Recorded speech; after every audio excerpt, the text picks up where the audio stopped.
सो आज का वीडियो है सोल, साउथ कोरिया के ऊपर। इस वीडियो में मैं आपको बताऊंगा 10 things not to do in Seoul. So पूरा वीडियो एंड तक देखिए। Number 1, do not visit in the winter. Korea का विंटर बहुत ही ज़्यादा हार्श और ठंडा हो सकता है, और अगर आपको ठंड में ट्रैवल करने का आदत नहीं है तो यहाँ आपके लिए बहुत प्रॉब्लम्स हो सकता है। ठंड के टाइम यहाँ का टेम्परेचर कभी कभी 0 डिग्री सेल्सियस तक भी पहुँच सकता है, जिसे फ्रीजिंग पॉइंट माना जाता है। The best time to visit Seoul is from March to May and September to November. Number 2, never speak loudly in public. ये एक ऐसा पॉइंट है जो आप सबको पता ही होगा, पर साउथ कोरिया में जोर से बात करने को डिसरिस्पेक्टफुल और रूड माना जाता है, चाहे आप कोई नॉर्मल कन्वर्सेशन ही क्यों ना कर रहे हो। और ये रूल खास करके पब्लिक ट्रांसपोर्ट में लागू होता है। So talk softly. Number 3, do not leave your chopsticks stuck in the rice.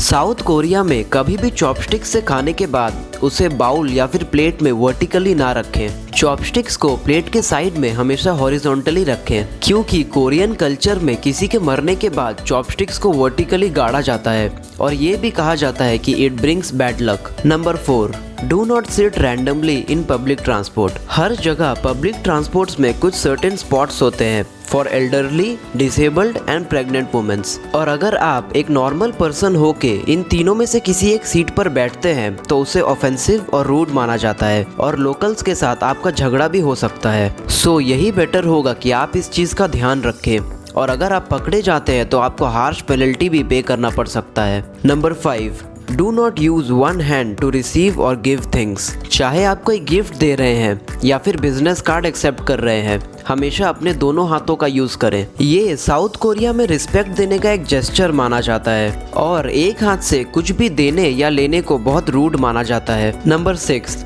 Don't expect all ATMs to accept your foreign card. South Korea में सब ATMs आपका फॉरेन कार्ड एक्सेप्ट नहीं करेंगे। कभी भी अपने फॉरेन कार्ड से पैसा निकालने टाइम ये देख ले कि वो ATM ग्लोबल ATM मार्क्ड है या नहीं, या फिर आप बड़े बैंक्स जैसे कि कुकमिन या KB हैना जा सकते हैं for best results. Number 7, don't use Google maps. South Korea में गूगल मैप्स फुल्ली वर्क नहीं करते, और जो काम करता भी है वो भी एक्यूरेट नहीं है। कुछ सिक्योरिटी रीजंस के वजह से गूगल को फुल नेविगेशन एक्सेस नहीं दिया गया है। आप यहाँ के कुछ फेमस ऐप्स जैसे कि नेवर मैप्स या काकाओ मैप्स यूज कर सकते हैं, जो लोकल्स यूज करते हैं फॉर नेविगेशन। इन दोनों ही मैप्स के सेटिंग्स में जाकर आप इंग्लिश लैंग्वेज को सेट कर सकते हैं। Number 8, don't worry about tipping. जो प्राइस आप कोरियन मेन्यू में देखते हैं आपको वही पे करना पड़ेगा। यहाँ साउथ कोरियन कल्चर में किसी भी सर्विस जॉब के लिए टिप नहीं करना होता है। कुछ रेस्टोरेंट्स या कैफेज में रजिस्टर के पास टिप जार्स रखे हुए हैं